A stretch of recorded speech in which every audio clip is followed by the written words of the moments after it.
Thank you. As opening, I'll make an land acknowledgement. I'd like to recognize that the area we call the Fraser Valley Regional District has been home to Indigenous peoples for generations. There are 31 communities with reserve lands in the FVRD's jurisdiction and as many as 69 groups with interest in the area. We honor our commitment to collaboration, inclusion, and reconciliation in our work here today and call to order the November 13th Electoral Area Services Committee meeting. Ms. Kemp. So the first item is the chair's report on Regional and Corporate Services Committee meeting held this morning. So we had a fairly short meeting this morning. We talked about the transit improvement program, and Director Pranger spoke in support of the North of Fraser transit expansion.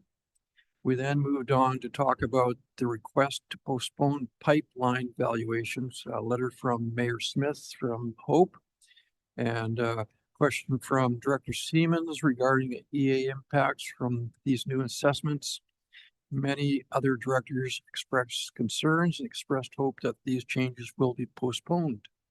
The district Kent is expecting a 44% increase in general taxation, and the electoral area directors explained that with the complicated budgeting process, we really do not have a sense of what the impact will be to the electoral areas. So everyone is unanimous in their concern that this is going to be postponed. So we will see.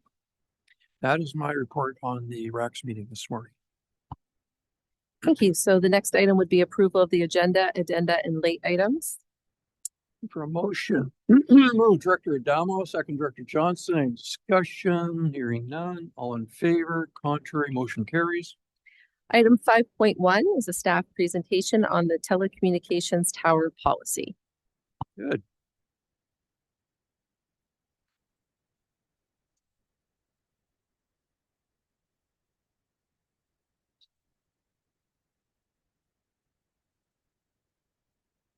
Welcome, and the name is Christopher Faquette. Yes, that would be correct. Yeah. So I've already had a director ask if you would like us to deliver questions through the presentation, or whether you prefer that we kept them to the end. I'd prefer the questions could be kept at the end. Okay. But if there's something burning inside, please don't be afraid to interject if it's good. Really big one. All right, perfect. Awesome. Well, good afternoon, Chair and Directors. Today I'll be presenting the proposed telecom communications policy. This policy is established as a framework. So the outline that we're going to be going through today is why the policy is needed, how the policy was developed, the roles and responsibilities of those involved in the policy, preferred location designs, application consultation process, and some room for comments and feedback. Over the past 8 years, the FRD has received around 18 tower applications across multiple electoral areas, each processed on a case-by-case basis without a formal internal policy. This leads to potentials for inconsistencies in how we address and assess telecom policies, especially in regards to public consultation and siting and design. The intent of this policy is to create a predictable and transparent review process, ensuring the board, residents, and the industry all have clear expectations of what's expected. The objectives of this policy are supposed to be pretty straightforward: to encourage co-location and reduce the number of towers, to identify preferred and discouraged locations, to ensure a clear, predictable, and transparent process, and to set consistent public consultation and design expectations, as well as to create a defensible basis for issuing letters of concurrence and non-concurrence to the ISED. So let's get into how this policy developed. We reviewed telecommunication policies from regional districts and municipalities across British Columbia. Some include Nanaimo, Peace River, and the Comox Valley Regional District, as well as the city of Chilliwack and Surrey. Importantly, we also integrated community input, particularly from the Hastic Community Association, which have developed their own draft policy. This feedback shapes the current draft by strengthening some important parts, such as early comprehensive public notification, protection of community and rural character, visual screening and stealth design expectations, as well as strengthening the language around the FRD's jurisdictional limits. So understand the roles and responsibilities of each member involved in applying this policy. It's important to clarify that the ISPD, and use my terms, so Innovation, Science, and Economic Development Canada, is the ultimate approving authority under the Radio Communications Act.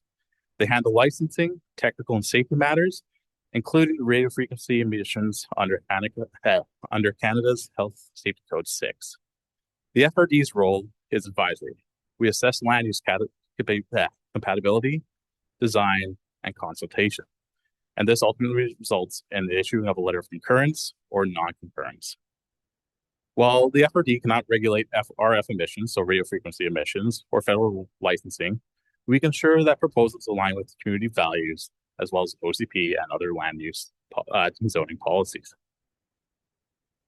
What this looks like in practice is the encourage for preferred and discourage locations.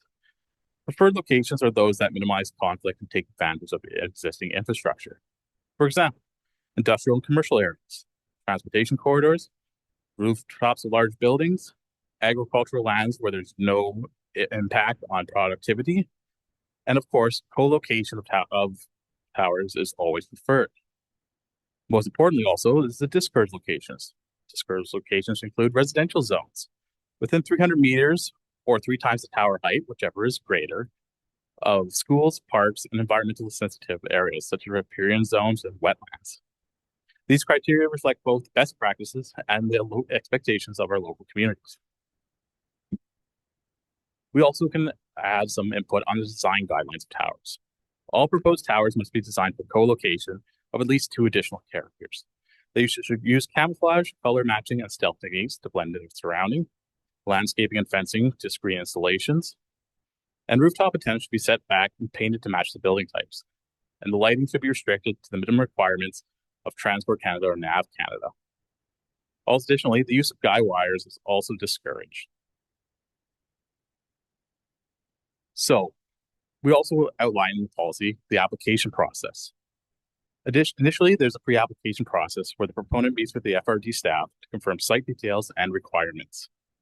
Once that this is confirmed, it moves into the public consultation stage, where notices and signages and public meetings are required. For those within proximity, this is around a 300-meter radius, or can be varied at the discretion of the planning director. Once public consultation has occurred, this results in the formal submission for a request for concurrence. And an important factor of this is the location review and the consultation summary report. Once this formal process has been completed, it goes to board review for the issuance of concurrence or non-concurrence letter. This ensures a timely and consistent decision-making process, as well as keeping it transparent for applicants and residents.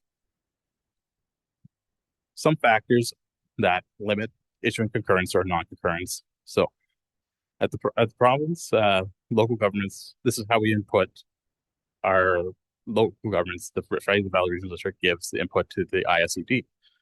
So, when we can issue a letter of concurrence, a letter of concurrence can be issued when the proposal meets the citing and design guidelines of the policy. Public consultation was adequately completed, co-location opportunities were explored, and the installation is compatible with surrounding land uses. It's important to note a letter of concurrence does not mean the FRD is approving the tower. Rather, it signals to the proponent that has met all of our local process expectations, and that we do not object to the site from a land use perspective. When issuing a letter of non-concurrence, some examples may involve the following.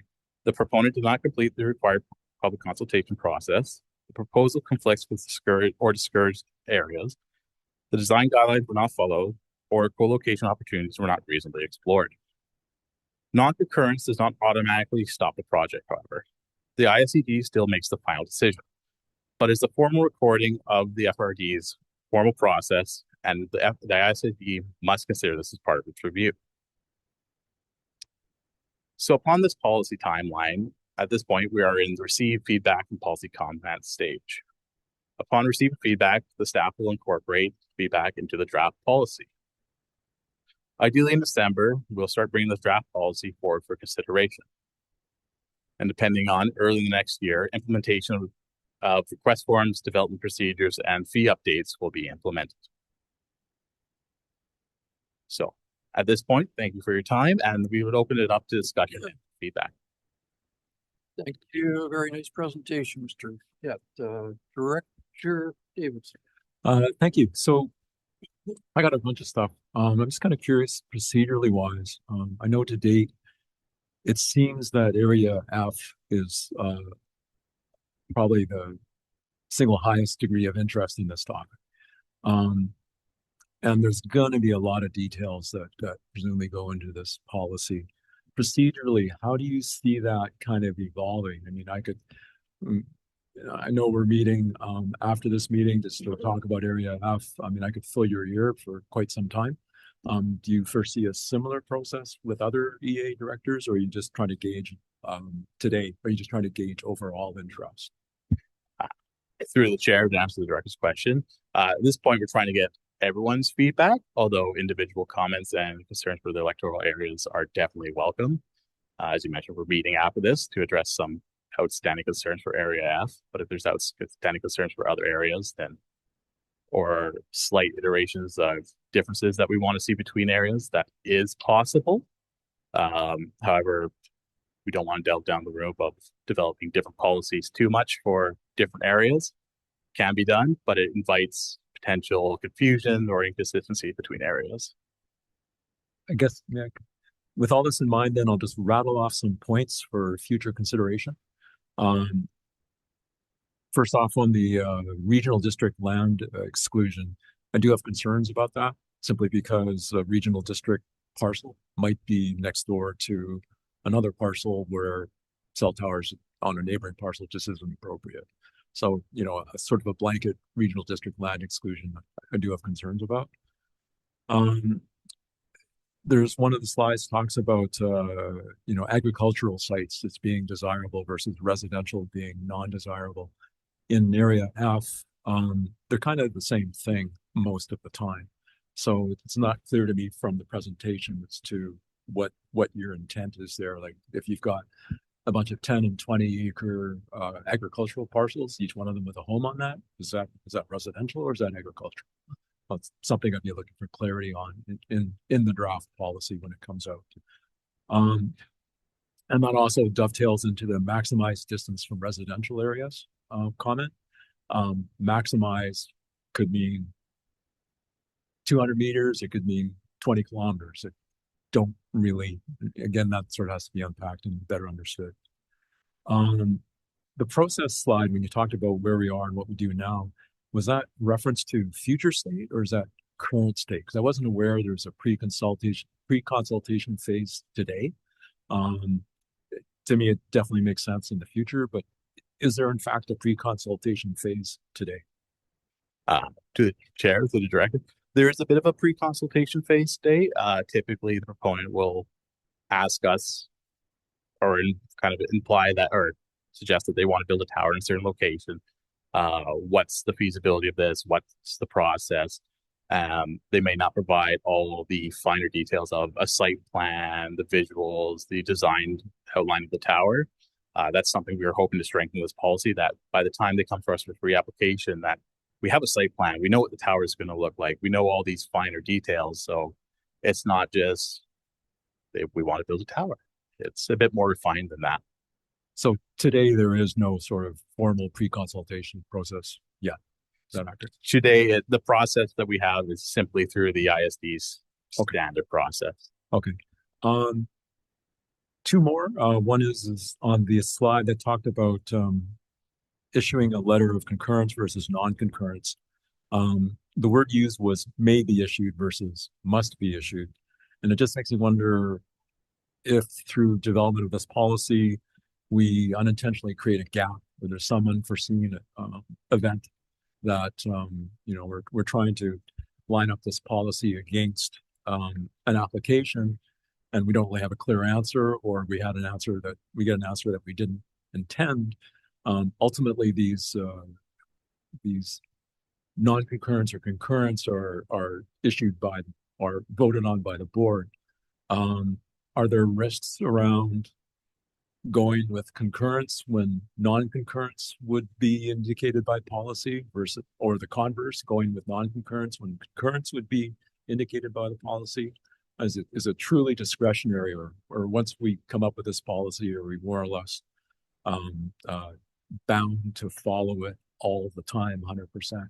Where I'm coming from, I'm trying to get a feel for the level of quality and diligence that's going to need to go into developing this policy so we make sure it's right. To the chair, that's the question. It's a discretionary process. So the board has the ability to issue a non-concurrence or concurrence when they feel like it, with limits up to what we can and can't consider. For example, we can't consider radio frequency as part of it because that's outside of our scope and outside of our jurisdictional limits. We do also have to issue, when non-concurrence is issued, offered a rationale of why. So that's part of the process that is outlined. We have that required through the federal process that if we say non-concurrence will be issued, we have to justify it in some way. The policy is intended to give rationale for why this is justified instead of just kind of making it up. So that's the intent there. Okay. And one fun thing on the policy timeline slide. On step 3, bring draft policy forward for consideration. I think it's very important to get a opportunity for public feedback at this stage. Whether it's have your say, I could even see, doing it on site in Area F presentation if the interest in this topic is localized to Area F entirely, then maybe that's something that could be done. And understand there might be staff challenges around doing it everywhere. And if this pushes our timeline into 2026, I think it's necessary to still have that public consultation on the draft policy before we bring it forward to the board. Through the chair, to answer the director's question, the intent of bringing the draft policy forward, I believe we do have your say at the moment for this policy. It is a bit of a policy project to get this telecom policy in under the current 2025 budget. So I believe that is the timeline. As for opening it up to community consultation in Area F or other electoral areas, I believe that may be best answered by my manager, Ms. Hipwell. So that's where I would leave that.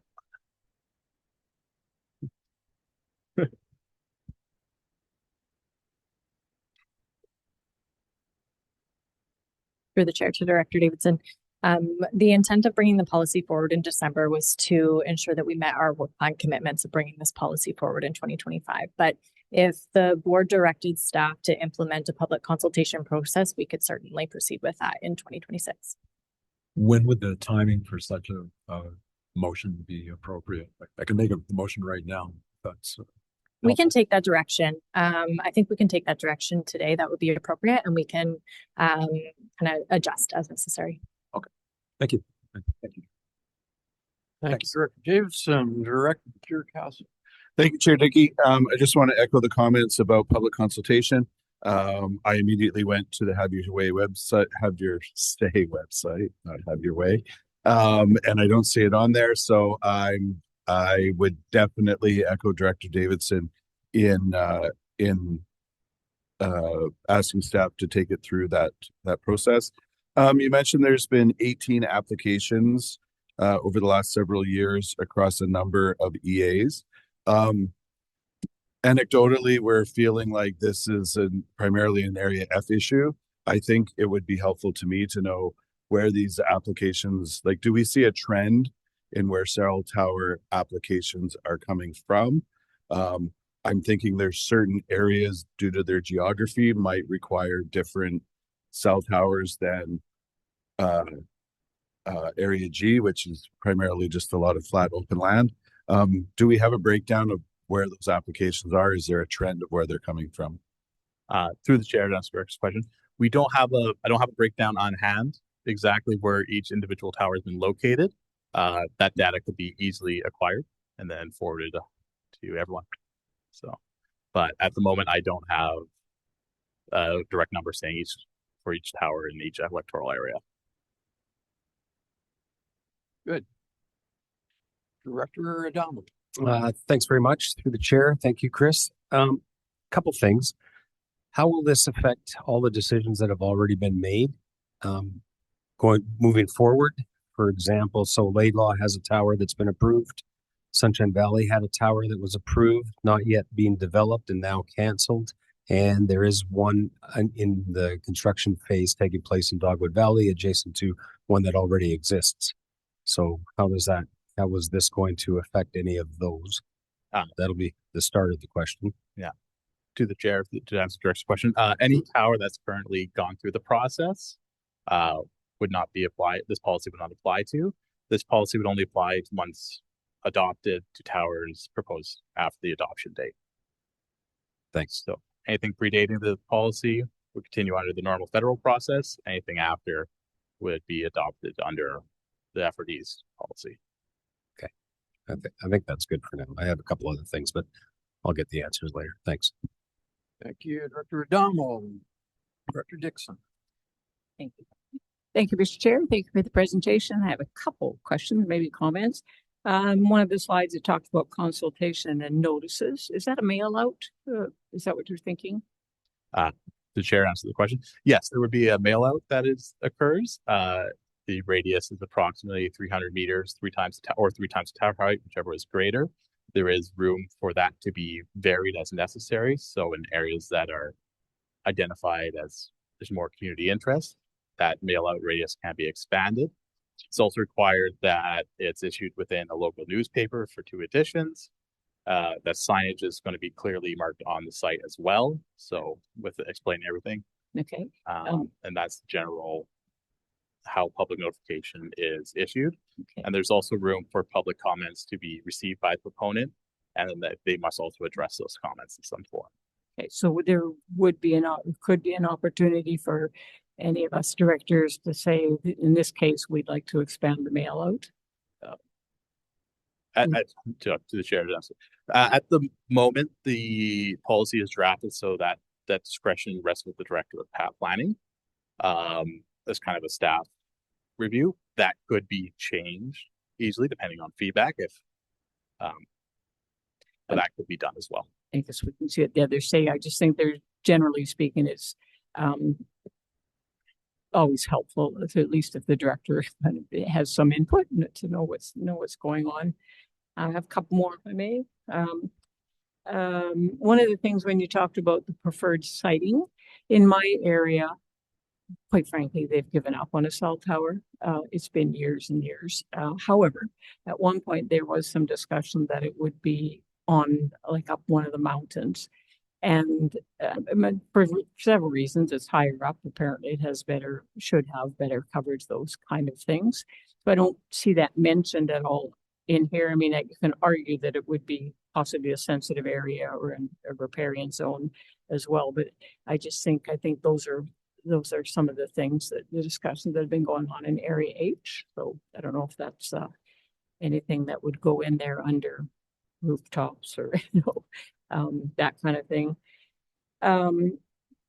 Just another comment, and I read this in some of the feedback that we received yesterday, is in my area again, many people have just gone to satellite and they use their cell phones in their homes. It doesn't necessarily help when they're driving. I get that, but it is certainly another option. And I really like the part about disguising them. And there's a lot of really creative people going around in this world. And I think that the more that can be, I guess, pressured or put out there, because I think that there's, look at some of those ones, and I think other than it's a very large tree, I mean, it's there's ways to make them look less offensive. And I just appreciate that being in there. So thank you. Good. Thank you, Director Dixon. Director Davidson. Thank you, Chair. Just one other follow-up. Director Dixon said something which triggered something for me. Because I've spent a fair amount of time looking at the ISET website content. My takeaways from it are there's certain topics that we can't address in this policy. One of them being, for example, impact on property value. Another being Safety Code 6, whether that's an adequate health standard or not. Another one I vaguely recall was something about you can't make the argument that the service is necessary or not necessary.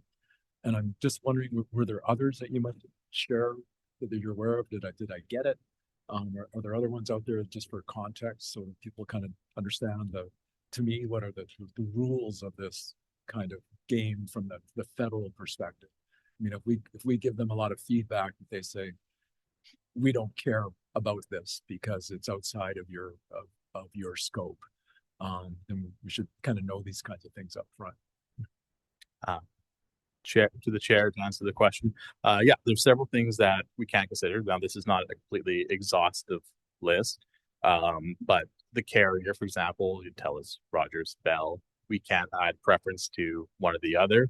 The technology that's used in the telecom tower is also within federal jurisdiction. It's not ours. So, which particular 4G, 5G, etc., that's outside our scope of range. Anything that falls into the realm of Transport Canada or NAV Canada requirements is also something we can't consider, as well as the jurisdictional limits of those who kind of operate the Environmental Impact Assessment Act or other federal legislation. Particularly, it's easier to say our role is very limited to public consultation, citing requirements, design requirements, or our preferences, as well as kind of our land use policies as well. That's mostly where our authority is most expansive and where we can have the most say and most reflection. Okay, thanks very much. Good. Thank you, Director Davidson. Director Dom. Thanks. With reference to Director Dixon, so with Rogers Tower that was proposed for the Sunshine Valley, I had asked them, they did the 1 to 3 times the distance for the mail out. Well, that only actually impacted 3 people in the entire valley of hundreds. So I asked for an extended mail out to take place, and that did take place, and they had many opportunities to express their concerns, their interest, and their support. So they were more than forthcoming to do that and to assist in the process. So that was very helpful. With respect to having a tower or not in your community, the safety factor is extraordinary in my corridor. And if people are rejecting it, they're missing the bigger picture. People have died as a result of no communication availability on Highway 3. And it's critical for our fire department, our highways, our policing, and we need to stop and take a look at the bigger picture, whether or not that tower is going to affect your real estate. I've been to Whistler, and $25 million homes are looking at a tower straight across, and they don't seem to be complaining about it. If you go to Hope, you'll find 5 towers above Hope, where every resident in the entire district can see a tower. In my area, the towers that they were proposing are not possible to put in the mountains. They're cost prohibitive. It's just not possible at all. They have to go somewhere unless you have a better solution. They're talking about the satellite feed, and the satellite feed is not acceptable in the Sunshine Valley alone. It goes out every single day that someone is using their communication, unless they have spent and have the ability to spend thousands of dollars on boosters for their own residents, of which some people have access to that, but the majority of people don't. So I'm just concerned that we're missing sometimes the bigger picture in this. And I really appreciated the effort that's gone into this. And my last question would be, with respect to the future staff time, do we have this available staff time to go through this entire program for every single application that comes forward? And what would that cost us in terms of utilizing your time? Through the chair to Director Adamo. So the policy emphasizes an application process, which we currently don't have. Right now, we kind of receive these ad hoc, and we don't have a mechanism for cost recovery. But by implementing an application process, we can recover some of the staff time through that application fee. And then we would process them similarly to any other development application. So it would become part of our operational work. Okay, good. Thank you, Director O'Donnell. I don't see any other discussion. Is there a motion that Director would like to entertain, or what would, pardon me? No. What would staff like in a direction forward on this file? Through the chair. So we've heard the comments provided today. We'll receive that as feedback. We've heard the direction that I think we're seeking kind of a broader public consultation on the kind of draft concepts of the policy. So staff will take that back and kind of develop that and kind of proceed forward from there. But if there's any other comments or feedback that you'd like to provide today in this forum, happy to receive it. So just in my experience, it would seem that perhaps some discretion might be used. I know in our electoral area, we've had cell towers put up and there's been almost no criticisms of them. Elsewhere, it appears that there's a lot of interest. And so we can kind of react to the specific culture in each electoral area. Through the chair, it is possible to develop a scheme that is specific to each electoral area. And, we would be looking to the committee to provide us direction on that. From staff's perspective, I think from an administrative perspective alone, it is more difficult for staff to manage and navigate. But I think more importantly, when we have EA specific requirements, it starts to create kind of an ambiguous model around what is required where, and that's really challenging for proponents to navigate. I think our preference would be that we have a single policy that applies broadly to each of the electoral areas, and that we take this opportunity to kind of collect the feedback from the EAs and do our best to incorporate all of these specific considerations into a single policy. Good. That sounds like a nice plan. It appears there's no further discussion, so thank Mr. Paquette and Ms. Hipwell and move forward. Ms. Kinnaman.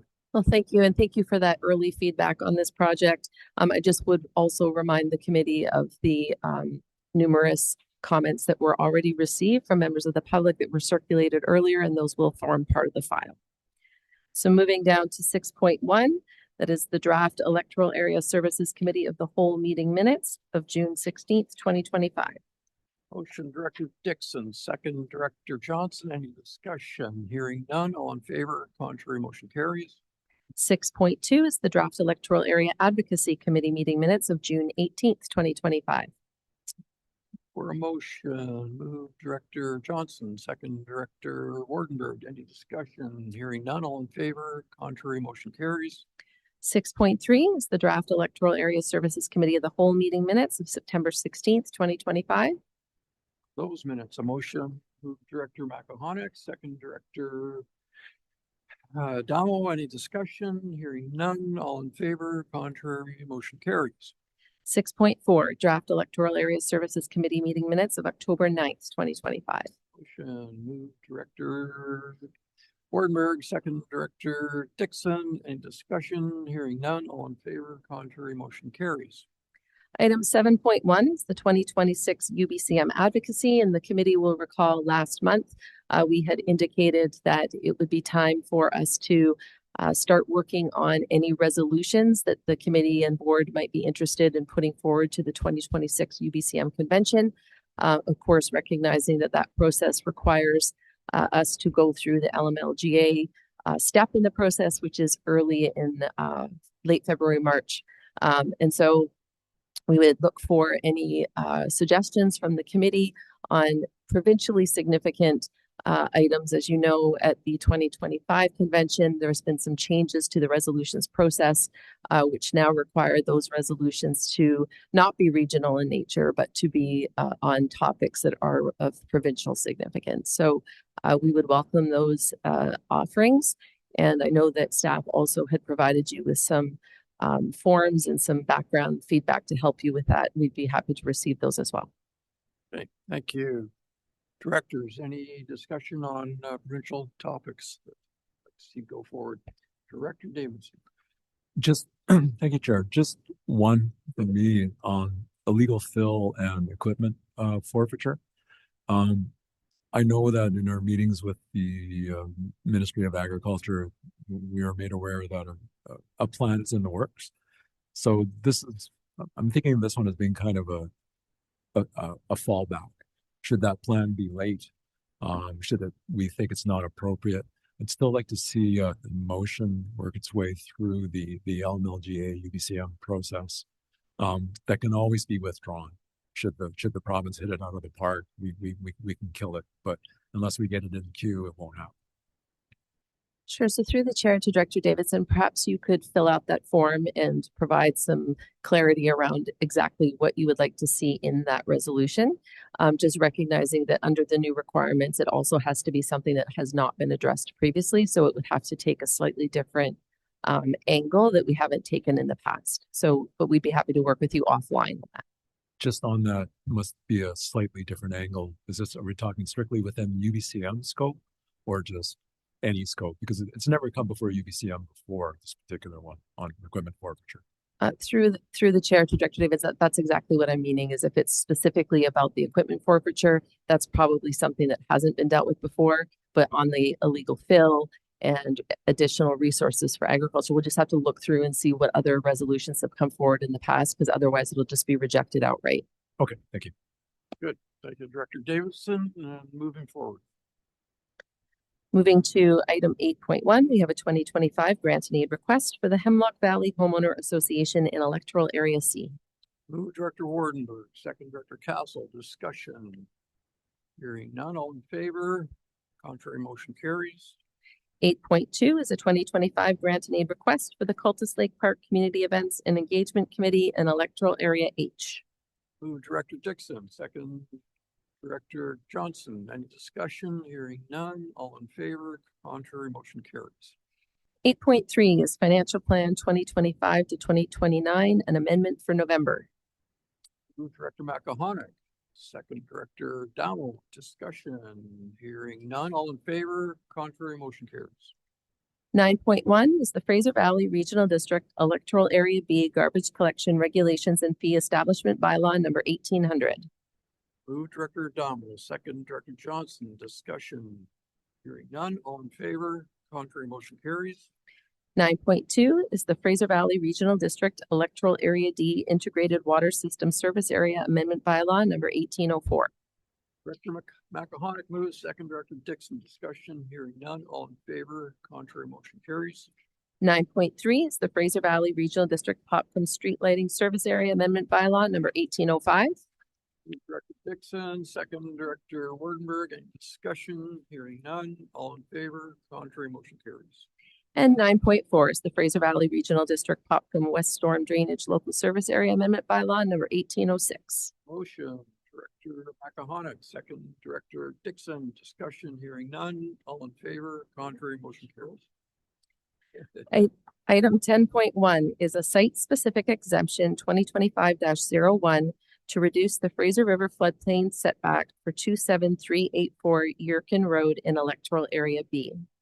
Motion, move Director Adamo, second Director Johnson. Discussion. Director Adamo. Thank you. This has been a long time coming. It's been a project that I've been working on for a long time. I wanted to thank Bill and his entire team for all the cooperation along with this resident who has been struggling to do things the right way. And it's been just great to know that everyone was so open to and forgiving for past things that took place. So it was a really good positive thing. So thanks very much for bringing this forward. I look forward to moving on with this gentleman and getting things taken care of properly. Thank you. Good. Thank you, Director Adamo. Any further discussion? Director Dixon. Thank you. It's kind of an interesting one. So I'm going to assume, when I look at this picture and especially the one that shows the river and things like that.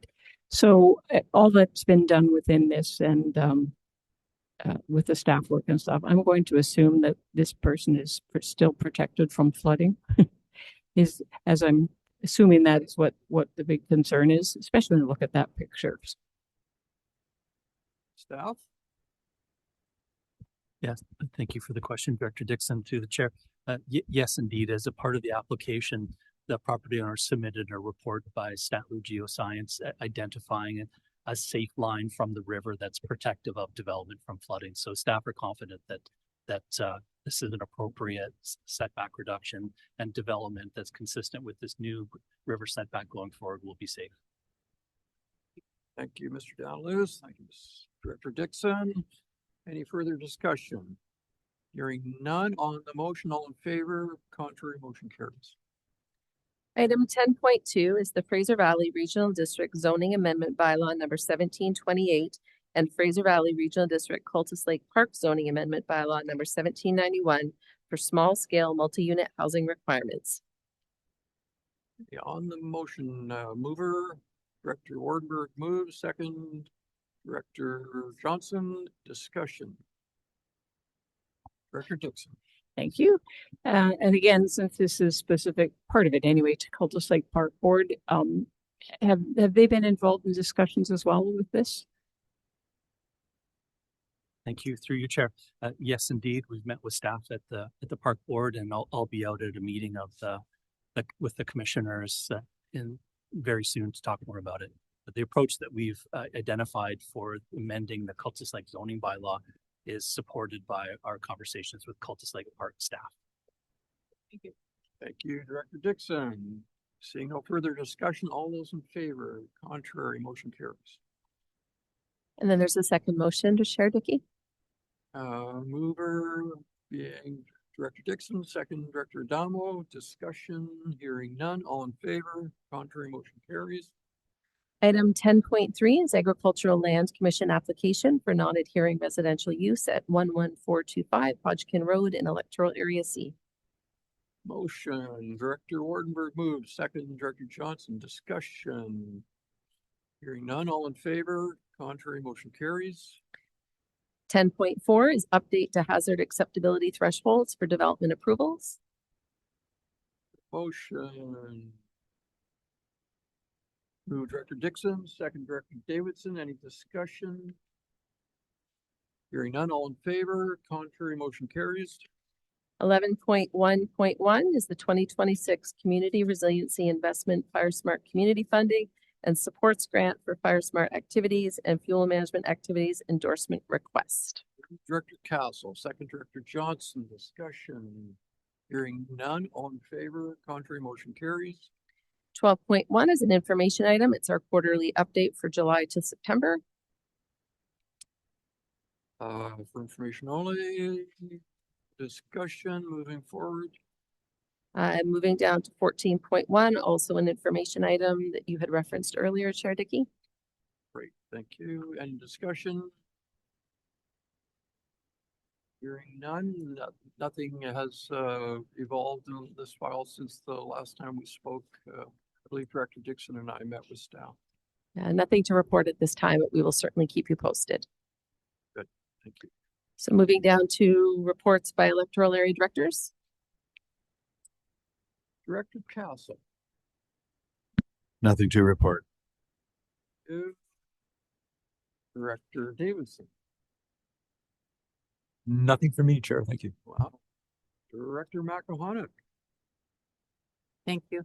Just that we had a quarterly stakeholders meeting for rural homelessness yesterday, and I think we're seeing some good actionable items, and we didn't have as much of a turnout, but we had a lot of the decision makers for the different items, so that was great.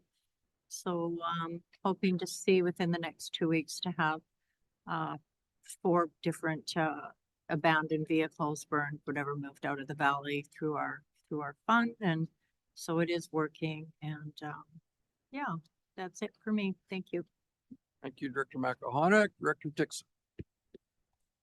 Thank you, Mr. Chair. I was honored to be able to attend the Remembrance Day ceremony at the Vetter Crossing site, and it was just well attended. Of course, it was a beautiful day, but it really was heartwarming to see so many people there and just listening to good conversations and good messages and things like that. So that was a good day. I attended the CVR Columbia Valley Ratepayers Association AGM. And while most of our board and executive remains the same, we have a few new members, and it's always great to see younger folks up in the area with kids, and now they're part of our part of the association board. So that's a pretty exciting time. I was invited to attend the Cultus Lake Fire Department a ceremony to honor former firefighter and Chief Wayne Helmer, who had been the Helmers have been part of the Cultus Lake Fire Department collectively for like 70 years. There's grandfather and father, and a couple of the sons and things like that. So they have definitely been part of the that department for many, many years. So I'm thankful for that. And Wayne Helmer was the first honorary member of what is now the Cultus Lake Fire Department has a society. So they were having the ceremony was to welcome him into that and to honor him. So that was pretty important event for my area. Other than that, we've got the Cultus Lake Christmas coming up on the 22nd. That's my grandson's birthday, but that's in the side. That's next week, I guess, from 4 to 8. There's a market and fireworks and a fire and lighting up the Christmas trees and things like that. So it's really is a fun community event. So any of you need something to do, come on up and join us. And that's it for me. Thank you. Good. Thank you, Director Dixon. Director Ward. Yeah, thank you. Just one thing to report that the Eagles have returned to Harrison Mills. Harrison River Valley is has the largest population of migratory bald eagles in the world. And I hope everybody can get out to the area and have a look. There's a viewing platform there at Sandpiper Golf Course and multiple areas to have a look at the estuary and the eagles and the fish around the area. And have some lunch at the Sasquatch Inn. I'm sure they all appreciate it. Thanks. Thank you. That's an impressive place. Director Dump. Nothing to report at this time. Thanks. Thank you. Director Johnson. Thank you, Chair. I don't have a lot to report, but I did attend the Remembrance Day ceremony that was held in North Bend, and it was pretty well attended. Thank you. Good, thank you. And the Popham Area D Residents Association on Monday had a presentation from the Cascade Skyline Gondola group, along with representation from Shamband, and they remain very optimistic that this gondola project will go forward. We spent a number of years waiting on this, but it seems like it's still out there. So. And that is all I have to report. Ms. Kinnan. Thank you. So now we move to public question period for items relevant to the agenda, and we'll just turn things over to our corporate officer, Jamie Van Ness. Thank you. I note that we have 4 members of the public in our boardroom today joining us. We do have 1 member of the public joining us online, and this would be your opportunity to ask a question relevant to an agenda item. So before I go to our in-person viewing audience, I'll just check with our online member to see if there is a question. And if you do have a question, just hit that raise hand function. And we'll just give them a moment. It does not look like our online viewer has any questions, but I'll just go to our in-person audience. Does anybody have any questions? If you do have a question, you can just make your way up to the podium and we'll just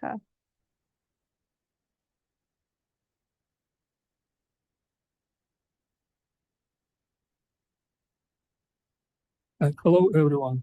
My name is Oleg Beznik. My family owns a property in Could you give us your address, please, just so we know where you're from? Area F. Area F? Okay, yes, correct. Thank you. Yeah, go ahead. I would like to speak on behalf of the majority of the residents of Area F. For the last 3 years, our group got involved greatly in outgoing discussions among the local residents, including Hutsic Valley Community Association, about the potential placement of cell phone towers in our community. As a result, it became apparent that Area F is in great need for its own cell phone tower policy due to the following reasons. Area F is a unique, sensitive area with its distinctive native nature, ecology, history of farming, heritage, sightseeing, just to name the few. This uniqueness is recognized in official community plan for Hutsic Valley Electoral Area F bylaw number 0999, 2010.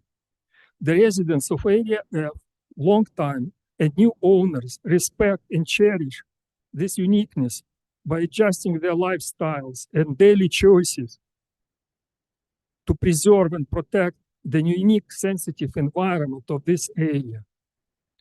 FVRD comprises 6 municipalities and 8 electoral areas.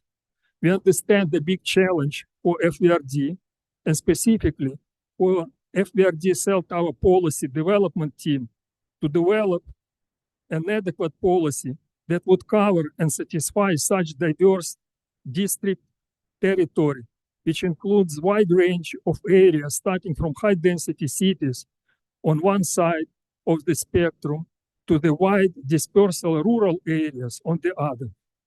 For those reasons, the regulatory documents by federal government, SED publications, provided a flexible environment for the land use authorities to create their own policy to reflect what is important for themselves and for the public they represent.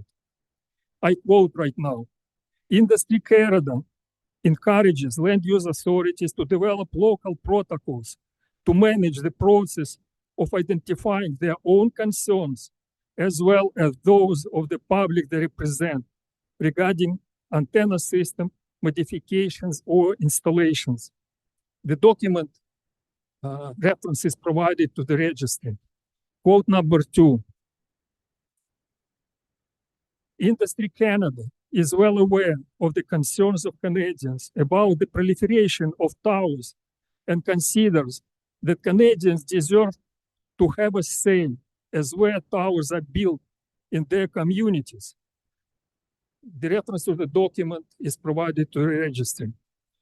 In our area F, over 200 plus residents signed the petition and raised their voices supporting the need for a separate area F cell tower policy, which would reflect the area specifics and sensitiveness and be able to protect the unique environment for both residents and the habitat. Please consider the petition provided and the area F specifically cell tower policy draft, which was created based on the voices of the area F community members and suggestions from the Hudson Valley Community Association Board of Directors. Both documents were forwarded to your attention on November 12, 2025 via info@fvrd.ca email as requested by the FVRD cell tower development team. Also, I provided some hard printed copies of the draft to the registry. Our group would like to ask Area F Director Hugh Davidson in all FVRD Board of Directors to support Area F community voices and adopt the separate cell tower policy for Area F. Thank you so much for your time. Good. Thank you. And I think I could confidently assure you that the local area director, Director Davidson, consistently presents a very strong voice in protecting the cell tower policies that will be in place in Area F. So thank you for appearing for us today. Thank you so much. I'm just going to check in with the remaining members of the public if there was any other questions relevant to the agenda. Was there anybody else that had a question for the committee? No? Okay. And doesn't appear we have any further questions and we don't have any online questions. So we can move to the next item on the agenda. Good. So looking for a resolution to close the meeting. Motion, move Director Dixon, second Director Damo. Any discussion? Hearing none. All in favor, contrary, motion carries. Thank you to the public for attending today.